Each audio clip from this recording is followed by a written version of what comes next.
Hey, it's Jack Kelly with the WeCruitr Podcast. And the last podcast, we talked about what, you can do to really shine at work. The kind of core basics of what to do to succeed and move forward. But I'm not going to go anymore because hopefully you listen to that podcast. If not, what's wrong with you? For God's sakes, I'm doing these podcasts. The least you can do is listen, right? Guys, am I right? Like, I'm putting the time and effort. Oh, yeah. Very least, you listen to it. Jeez. All right, I'm sorry. But, hey, so this time I want to speak to if you're a manager, if you're a boss, if you're a, an exec. To be fair, I want to give some advice what you should do. And I don't know why I said it that way. That's kind of weird. What you should do. So it's one of those things. It's so funny. You probably see this in your office. Someone could be, a really great, whatever they do, great accountant, and they're awesome. And then you get promoted to be a manager. And they're the worst managers. It's very odd. Just because someone is good at something. It's like, think of sports. Sometimes you'll have, an athlete who, let's say he's a baseball player, great third baseman. And then you can say, okay, now this third baseman is going to be the coach or the manager. But they can't manage for beans. They're terrible at it. They don't have the interpersonal social skills. They have the baseball skills. They have, the hitting and catching skills, the running skills, but they stink at managing people. That happens in the corporate world all the time. You pick somebody, and say, hey, this person's great. This person's a rising star. Let's make him a manager. Now they're a manager. They have no idea what to do, and they're terrible at it. So it's weird how they just think ordinary, like all of a sudden you're going to be a good manager. I have no idea why they do that. There's really very little training. You just throw you in the deep end of the water and you hope you swim. So don't worry, your buddy Jack is here, so I'll help you. I'll give you some advice what to do. I'll be the manager whisperer. Help you with some good ideas. So number one, it's okay to get there and not know what the hell you're doing and what you're supposed to do. That's fine. Especially if no one's teaching you what to do. So give you some really core basic stuff. Really basic stuff. And none of this like, all right, I'm going to be everyone's buddy, or I'm going to be the one who everyone's going to be fear and say, yes, sir, yes, ma'am. Don't worry about it. Just worry about being a decent human being. So no particular order. You got to have a reasonable, even-keeled temper. Nothing could freak out employees more than 1 minute you're nice and friendly and helpful, and the next minute you're yelling and screaming and berating somebody in front of the whole department. Because then you never know what to expect. And I get it. Your job is challenging. You're under stress. You're under pressure. And sometimes it comes out. And then sometimes, people do dumb things and you get pissed off. Completely get it. That happens. But you have to make sure that you give off the vibe that, hey, I could speak to you no matter what. No matter what comes up, whatever issues, I know you're not going to yell, you're not going to scream, you're not going to go crazy, that you're going to be that go-to person. So you want to really focus on that. If some people have that skill set, some people have that temperament where, they don't get too mad, they don't get too upset, they don't get too happy, kind of middle of the road. Others are just all over the map. So you have to make sure that you're going to have that personality that they could come to, and definitely no yelling and screaming and arguing. And for that matter, the manager who's always criticizing or degrading or giving snide comments or sarcastic remarks, that's terrible. You're just going to sap the morale of everybody. Not just the person that you say it to, but anyone within earshot. And not only anyone with earshot, because that person is going to tell everybody, I can't believe what, he said to me. He said blah, blah, blah. And oh my God, he said blah, blah, blah. Yeah, he said blah, blah, blah. Can't believe he said blah, blah, blah. That's terrible. You don't want to do that. You want to rise above it. Even if you feel you want to say something, even if a person did something completely boneheaded, you don't want to belittle them. You don't want to be sarcastic. You don't want to degrade them, because it's just going to really just suck everything out of them. They'll lose any motivation, any drive. Not only that, you've created an enemy in your midst. You're going to have in your camp, you're going to have somebody who's going to be plotting for your downfall and can't wait for your downfall, and just really, and they're going to incite other people to hate you as well. So no yelling and screaming, but then none of those passive aggressive, snarky, sarcastic kind of things as well. Um,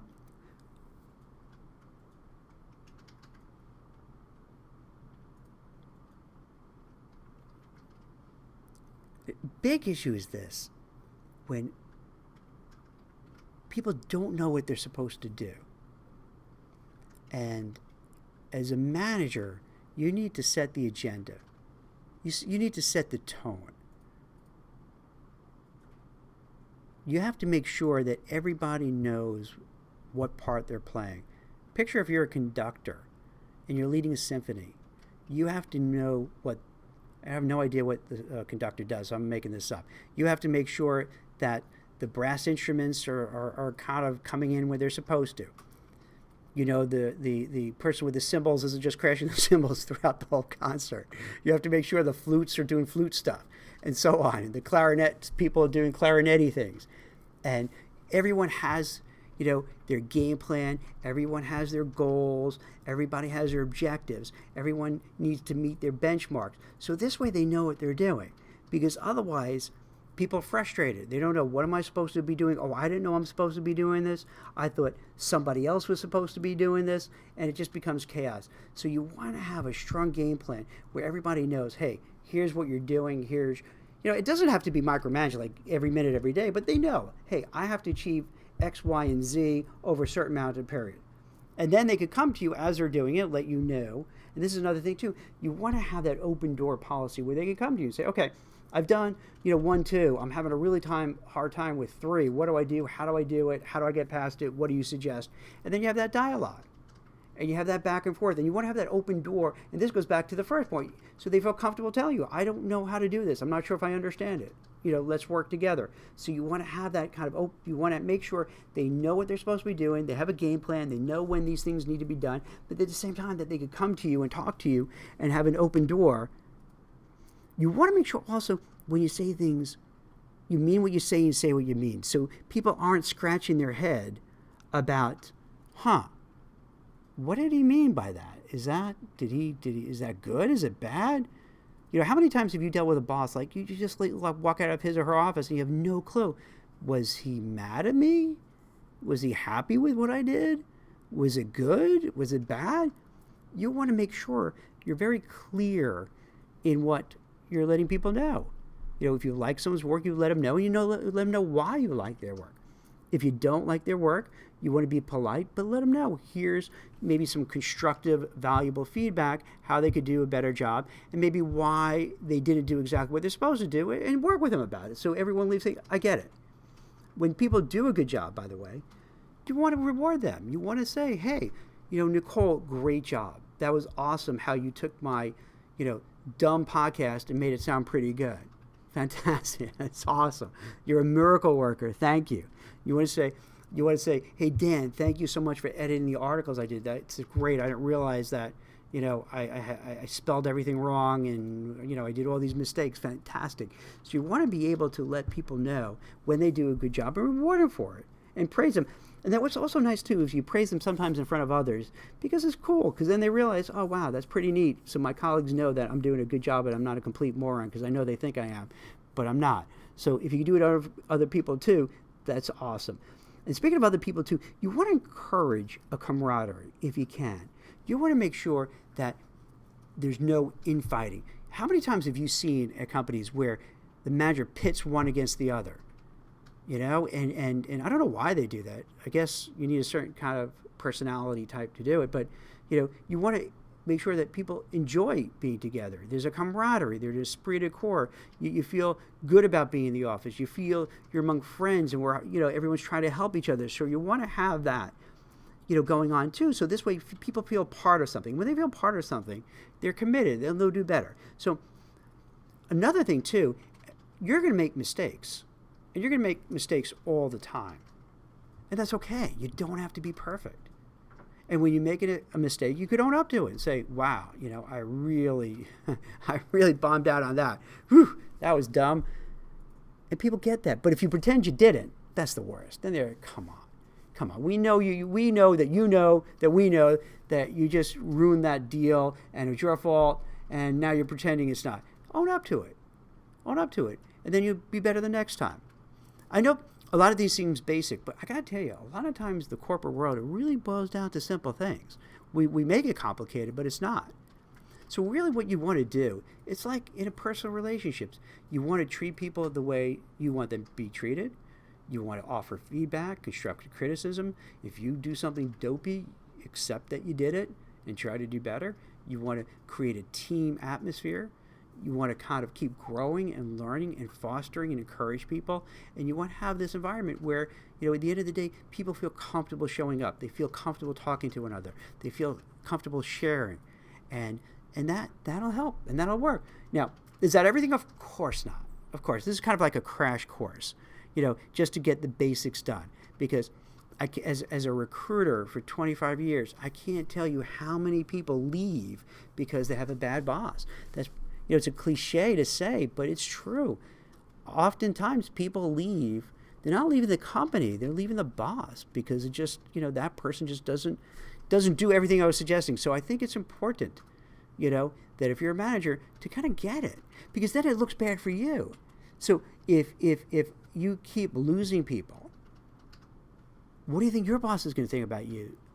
The first time, they'll believe you. Oh, yeah, Jane left because of whatever. I'm like, all right. Then when another person leaves, after a while, there's no credibility. They're going to know it's you. So it's your own vested interest to make sure that people stay, you retain them.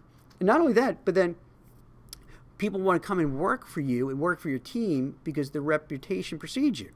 So these are basic core elements. I'll go in more detail with this and other podcasts later on, but sometimes I feel it's good to set the tone, and I get some great feedback from people where they'll have questions, they'll bounce things off of me, they hit me up on LinkedIn, on Twitter, and Facebook. So I like putting these things out there, hearing the feedback, getting ideas, and then kind of elaborate on it. So I hope if you're a manager, aspiring manager, and you're kind of lost and you don't know what to do, and you're a little afraid to ask people, that this helps frame, some just building blocks, some basics, some training wheels to get you started. So this is Jack Kelly with the WeCruitr Podcast. Thank you for listening. Check us out on YouTube, Spotify, Apple, SoundCloud, LinkedIn, Twitter, Facebook, and WeCruitr. So thank you so much for listening. Have a great day.